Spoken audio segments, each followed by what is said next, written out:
Salut bande de geeks lumineux, Emmanuel Pampuri, face à la caméra pour une nouvelle vidéo. Bah oui, une nouvelle vidéo où forcément je vais parler de trucs, de bidules, de machin.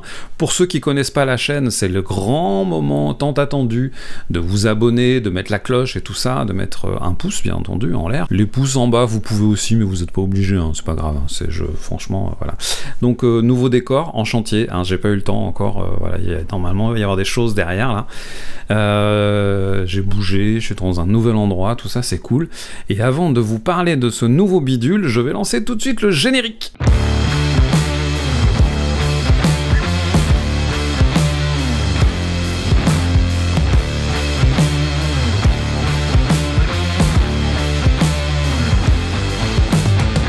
Dans cette nouvelle vidéo, je vais vous parler d'un nouveau bidule. Le voilà. Il s'agit du GH 6e du nom et je suis très heureux d'avoir été choisi une fois de plus par Panasonic pour pouvoir tester en avant-première ce nouveau boîtier. Alors ce boîtier, le boîtier est finalisé, le hardware est finalisé, mais la grosse particularité c'est que c'est un firmware qui est encore en version bêta, donc il y a encore quelques petits ajustements qui seront corrigés pour la sortie, qui est imminente, et voilà, et je suis vraiment heureux parce que figurez-vous que ça fait 13 ans que je travaille avec les GH, le premier il est là, le GH1, regardez, il est encore tout mignon, et il fonctionne encore, voilà, et déjà, il y a 13 ans, il y avait déjà tout, il y avait le viseur électronique, donc c'est un des premiers hybrides, hein, puisque Lumix est l'inventeur de l'hybride, contrairement à ce qu'on pourrait penser. Sony est l'inventeur de l'hybride plein format, mais les inventeurs de l'hybride, c'est Lumix, donc avec déjà cet écran rotatif. Comment voulez-vous que je me passe de ce truc-là maintenant, quand un constructeur me montre un appareil photo, vidéo qui n'a pas ce type d'écran? Ça fait 13 ans que j'utilise des écrans sur rotule comme ça. Je peux pas m'en passer. En tous les cas, arigato gozaimasu, comme on dit là-bas, à toute l'équipe de Panasonic France d'avoir encore une fois fait toc-toc à ma porte et de me faire confiance pour vous annoncer toutes ces jolies choses en avant-première. Avant d'aller plus loin, je tiens à vous préciser que cette vidéo n'est pas sponsorisée. Non, non, je ne suis pas payé pour dire ce que je veux à vous dire. Oh là là là là là là là là là là là là là. J'interromps momentanément ce programme. Je suis désolé, je suis rétamé. En plus, je suis malade. Je vais pas sortir toutes les caractéristiques techniques de ce GH6, d'une part parce que c'est très bien documenté sur le site de Panasonic, d'autre part parce qu'il y a plein de sites qui vont faire ça beaucoup mieux que moi, de façon beaucoup plus précise et beaucoup plus avec une approche beaucoup plus scientifique, n'est-ce pas? Moi je vais me contenter de vous dire ce que j'ai ressenti et ce que j'ai apprécié ou pas dans ce boîtier. Dans tous les gens qui ont commencé à trifouiller un petit peu avec ce GH, il y a le copain Benjamin Tanto qui a fait une super vidéo. Je vous mets un lien dans la description. Allez voir, parce que connaissant le bonhomme, je pense que ça va être bien, et je l'ai pas encore vu, mais ça va être certainement une très belle surprise. Le seul truc que je sais, c'est que lui aussi, il a filmé des trucs qui volent. Deuxième petit aparté qui a son importance, cette vidéo, je pourrais pas la faire, tout simplement, sans les copains de chez Image Photo. Alors, vous le savez peut-être, depuis quelques temps, ils ont créé un super site qui s'appelle ipln.fr, et je suis référencé, figurez-vous. Oui, bah ouais, ça fait quand même... je connais ces Gugus depuis 1987. J'ai acheté mon premier boîtier avec mes vrais sous à moi en 1987 au grand-père des fils Studiant qui s'occupe maintenant de la boutique. Je remercie du fond du cœur aussi Richard de chez donc IPLN, c'est comme ça maintenant que ça s'appelle pour la partie vente en ligne. Donc si vous voulez précommander ce GH6 et si vous voulez avoir un geste utile en ma faveur pour que je puisse continuer à faire ce genre de vidéo, au-delà de mettre le pouce en l'air, au-delà de vous abonner si c'est pas déjà fait, au-delà de liker, de partager, au-delà de commenter et de me dire ce que vous pensez de tout ça, n'hésitez pas à faire vos commandes chez eux pour plusieurs raisons. La première, c'est une des rares boutiques qui est devenue une boutique en ligne avec des gens qui sont ultra sérieux, compétents, passionnés, qui sont pas des pousseurs de carton, qui sont là vraiment pour accompagner et fidéliser leurs clients. Ça, c'est la première raison. Si tu as un problème, tu les appelles, ils te trouveront une solution. Le SAV, chez eux, c'est sérieux. C'est quelque chose qui est super cool. Ils ont aussi un système qui est assez génial. C'est pour la vente de matériel d'occasion. Vous pouvez mettre en vente votre matériel d'occasion et avoir soit un paiement derrière, soit un système de déduction du prix de vente de votre matériel d'occasion sur le prix d'achat de votre futur joujou. Donc le code, c'est ni plus ni moins que Pampuri sur ipln.fr. Vous me connaissez, ceux qui suivent ma chaîne, je suis parti me balader dans les étangs entre Montpellier et Palavas pour aller photographier et surtout filmer des flamants roses, parce que la grosse nouveauté qui moi m'excite sur ce GH6, c'est l'enregistrement en ProRes 422 10 bits, ProRes 422 HQ même, directement en interne sur ce nouveau support CF Express. Je vous lance quelques images, petite balade.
J'ai un message de la plus haute importance à vous dire.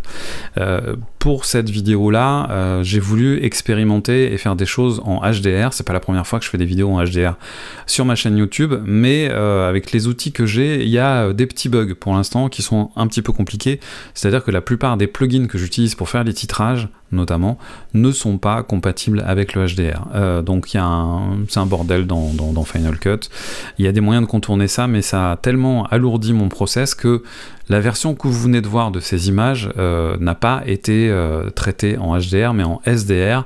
Donc si vous voulez voir la vraie belle qualité et une autre version de l'étalonnage, il y a un lien aussi dans la description de cette vidéo qui sera diffusée comme ça, telle quelle.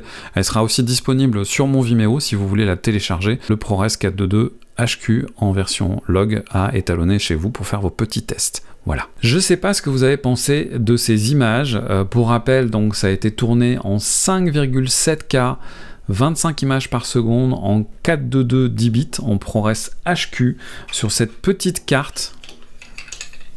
Voilà, petite carte CF Express qui permet de supporter les débits nécessaires à l'enregistrement. Inutile de vous dire que sur 128 Go, on met pas grand chose, hein, on met 10 minutes en ProRes HQ en 5,7K. Mais voilà, moi ce que j'ai retrouvé l'image Varicam, j'ai retrouvé l'image que j'ai et que j'adore avec le S1H. C'est vraiment ce qui me fait dire que ce GH6, en fait c'est un bébé S1H avec un plus petit capteur, avec une dynamique je trouve vraiment extraordinaire, même si là j'ai fait un peu le con, j'ai mal exposé mon log. Pardon, si vous voulez apprendre à exposer correctement un log, allez voir la vidéo de Mathieu Misiraka, je mettrai un lien dans la description, parce qu'il synthétise très bien, il est très pédagogue le copain, pour expliquer ce genre de choses. Donc voilà, moi j'aime ce log, j'aime cette signature d'image, je trouve qu'il y a un rendu colorimétrique qui est vraiment particulier, il y a une dynamique qui est très chouette, il y a un truc qui est assez soft dans les hautes lumières, contrairement à d'autres marques, où quand tu passes un certain cap dans les hautes lumières, ça clip, ça perce, ça devient tout blanc. Là il y a un truc qui est assez crémeux dans les blancs, dans les très très hautes lumières, et qui est assez cool. Je trouve que la dynamique étant supérieure, on a aussi un rapport signal-bruit qui est assez chouette, qui est beaucoup plus clean que sur les générations précédentes. J'ai pas fait de test très très poussé dans les hautes sensibilités pour l'instant, ça viendra dans une deuxième vidéo, mais en tous les cas cette qualité d'image, moi c'est vraiment quelque chose que j'aime. Je trouve qu'en termes de colorimétrie, de précision, notamment sur les carnations, il y a un truc à part chez Panasonic. Il y a texture, colorimétrie, carnation, dynamique. J'adore. Il y a beaucoup de testeurs qui vont vous faire la comparaison. C'est un peu comme si j'avais entre les mains un bébé S1H. Voilà. Déjà, il est construit pareil, avec cette histoire de ventilateur. Vous voyez ici, on a une circulation d'air avec une aspiration de ce côté-là, et de l'autre côté, on a l'air chaud qui est recraché. Au niveau de la construction, on est toujours sur un boîtier qui est vraiment conçu pour durer, avec tout un tas de joints spécifiques qui fait que, comme à son habitude, Lumix, ils ont fait du bon boulot en ce qui concerne la tropicalisation, bien entendu.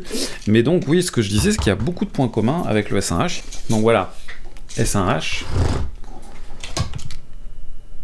GH6, la taille des deux boîtiers, S1H, bien entendu. Il y en a un qui est plus petit que l'autre. Vous pouvez le voir, le capteur aussi est beaucoup plus petit. La question que beaucoup vont se poser, vont me poser, et les ayatollahs du plein format vont forcément dire « Ouais, mais c'est nul le micro 4 tiers, encore une fois ». Moi, je trouve pas que ça soit nul le micro 4 tiers, j'adore le micro 4 tiers. Il y a un écosystème qui est vraiment intéressant, pour ceux qui bougent, pour ceux qui sont en mobilité. Il y a un moment où faire des optiques pour un capteur qui fait 24 par 36, bah forcément la taille et le poids, c'est pas du tout la même chose. Alors que faire des optiques pour un capteur qui est beaucoup plus petit, qui est 4 fois plus petit, eh ben forcément c'est beaucoup plus rikiki. Ça, c'est pas un mug. Non, c'est pas un mug. Ça, c'est un 70-200 f4 Lumix S, très joli joujou, voilà, avec une belle lentille frontale. Ça, c'est un 35-100, donc c'est qu'un équivalent 70-200 f2.8. Voilà. Là, comme qui dirait, il n'y a pas photo. L'argument, il est juste là. Si, comme moi, vous aimez bouger léger, sans avoir à sacrifier la quantité de matos que vous allez embarquer, le micro 4 tiers, c'est l'idéal. Voilà, c'est tout.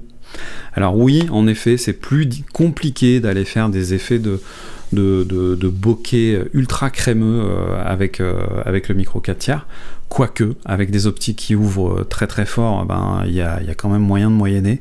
Je rappelle qu'il y a des optiques à 0,95, il y a des optiques à 1.2 qui font des bokeh extraordinaires, même sur une taille de capteur. Il est suffisamment petit pour pouvoir permettre d'avoir des optiques absolument merveilleuses dans un faible encombrement, mais en même temps suffisamment grand. Voilà, on n'est pas sur du 1/3 de pouce non plus, c'est pas des capteurs de caméscope de belle maman, hein. Il y a quand même suffisamment d'espace sur ce capteur pour faire de jolies choses. Chapitre 1, la prise en main. Je trouve que la prise en main, elle est vraiment exemplaire. Le grip, il est juste parfait. Moi, il n'y a pas de petit doigt qui dépasse.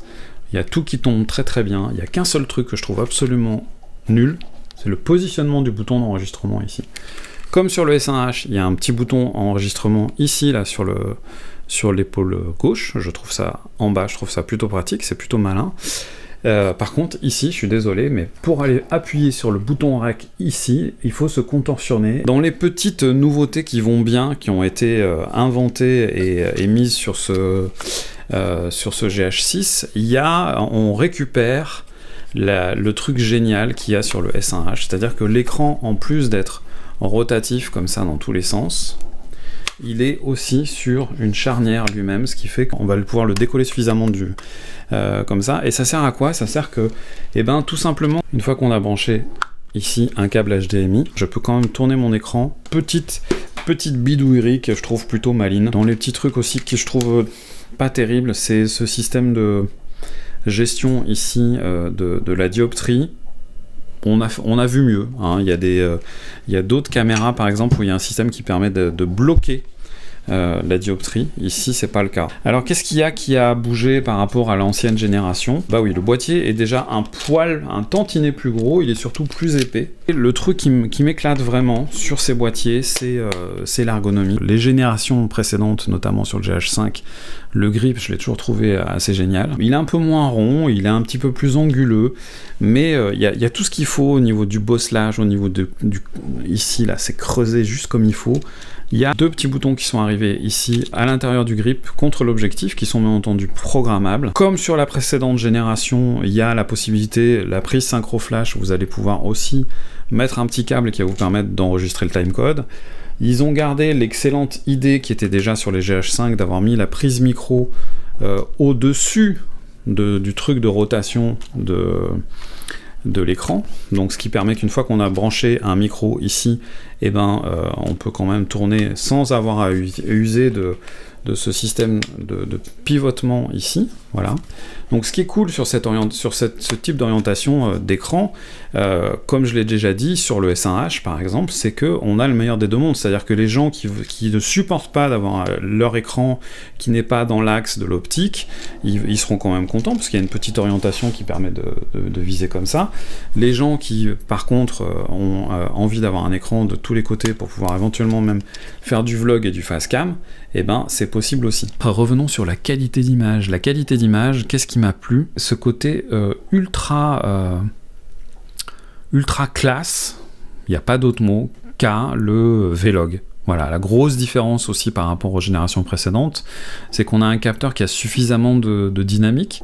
Je ne vais pas revenir sur les détails techniques du capteur et tout ça, mais bon, on récupère à peu près 4 millions de pixels en plus, donc le truc qui est vraiment cool, c'est qu'on a enfin le vrai Vlog, c'est-à-dire que les générations précédentes avaient un Vlog Lite, Vlog L, qui était payant. Je ne sais pas si vous vous rappelez, il fallait faire une mise à jour payante pour les premiers utilisateurs du GH pour avoir ce fameux Vlog, et c'était un Vlog qui était un peu diminué, c'est-à-dire que le capteur à la base n'étant pas capable d'avoir la dynamique totale nécessaire à alimenter correctement le Vlog. Donc je rappelle que Vlog ça veut dire Varicam Log, Varicam étant les caméras de cinéma de chez Panasonic depuis des années et des années. Panasonic avait créé un Vlog Lite qui correspondait à la plage de dynamique disponible sur le capteur des précédents GH. Là, ici, on a le constructeur annonce 13 diaph plus, c'est-à-dire qu'on est en dessous de 14 diaph, ce qui est déjà énorme. En tous les cas, c'est suffisant pour alimenter correctement et bien remplir ce log, pour peu qu'on sache bien exposer ce log. Dans les nouveautés techniques aussi, dans ce qui m'a vraiment plu, il y a une stabilisation qui monte à 7,5 stops, donc là l'ancienne génération on était aux alentours de 5, et ça c'est de la stabilisation uniquement sur le capteur. Autant vous dire que je me suis vraiment régalé. Toutes les images que vous avez vues sur la vidéo des Flamants Roses sont faites à main levée au 800 mm. Voilà. Oui. Vous allez être certainement tous préoccupés par l'histoire de l'autofocus. Est-ce que Panasonic a enfin décidé de faire de la détection de phase? Non. Ils sont têtus, ils sont têtus. Est-ce que le GH5S marche mieux que les précédents? Oui.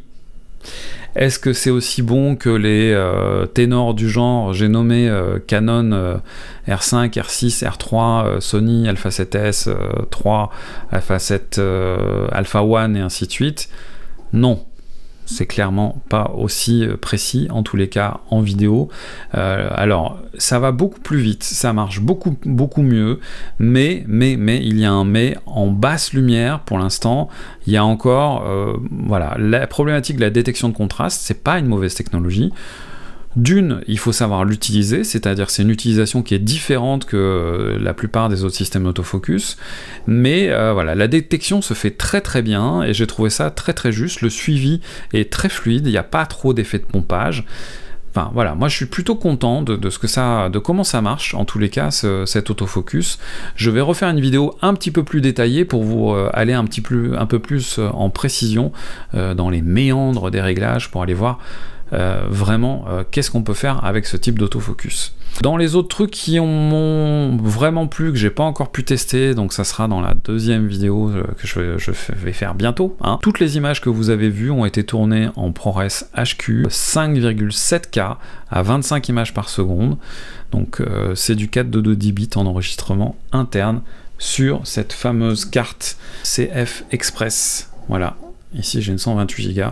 Alors la problématique, c'est que ça coûte très cher. Pour vous donner un ordre d'idée, sur une 128 Go en 5,7K à 25 images par seconde en 422 HQ, on met 10 minutes. Mais Panasonic a pensé à tout. Alors c'est pas encore disponible, ça va arriver par une mise à jour du firmware qui sera gratuite. Ils ont prévu un truc et c'est les seuls, je pense, aujourd'hui, à part Sigma avec son boîtier FP, mais dans les photocams, vraiment les boîtiers hybrides photo-vidéo, ce sera les seuls à proposer un système d'enregistrement via la prise USB-C. Vous allez pouvoir enregistrer sur un SSD externe, et ça, je trouve ça absolument génial. Merci monsieur Lumix.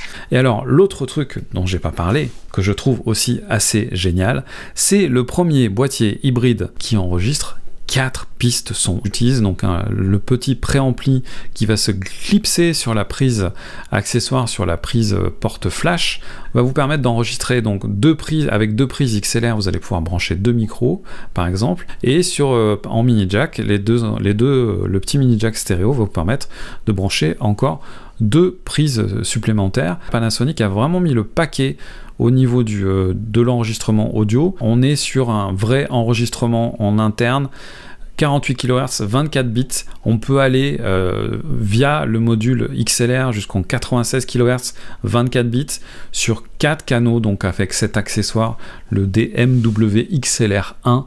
Il faut bien entendu pouvoir avoir toutes ces fonctionnalités switchées en mode ProRes, parce que les autres codecs ne sont pas prévus pour faire ce genre de choses. Ce Lumix GH6, pour moi, c'est ça la Pocket Cinéma en fait.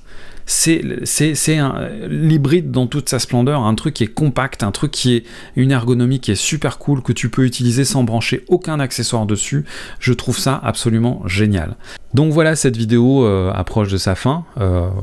Inutile de redire que like, partage, machin, pouce, tout ça, commentaire, tralali, tralaler, ipln.fr bien entendu pour acheter votre joujou préféré, celui-là ou d'autres. Je remercie au passage ceux qui l'ont déjà fait, et c'est pas grave ceux qui me disent « Ah, j'avais oublié, j'ai pas mis ton nom, ton code », c'est pas grave, je perds des milliers d'euros, mais c'est pas grave, Voilà, tu seras fusillé du regard la prochaine fois que... Mathias, oui, c'est à toi que je parle. Non, voilà, au-delà de la plaisanterie, j'espère que vous avez kiffé cette vidéo. Moi, je vais continuer à bidouiller ce boîtier, à aller voir ce qu'il a dans le ventre, à explorer ses fonctionnalités. Je kiffe, vraiment, je kiffe. Voilà, je suis... c'est mes premières amours, les GH. C'est ce micro 4 tiers. Il y a un truc qui me plaît beaucoup. Je suis pas le seul à trouver mon intérêt. Voilà, je trouve que il y a quelque chose. Il y a quelque chose. C'est une approche qui est différente. Je suis quelqu'un qui assume d'être un petit peu plus proche et plus dans la philosophie des challengers que des leaders. Moi, j'aime bien ça, le challenge. J'aime bien réinventer la roue tous les quarts d'heure s'il le faut. Voilà. Merci les geeks lumineux d'avoir suivi cette vidéo jusque là. Voilà. Et je vous dis à bientôt pour d'autres vidéos. Ouais, pardon pour la mine fatiguée, tout ça, je suis malade. C'était pas le bon jour pour faire ce truc-là, mais je voulais la faire quand même.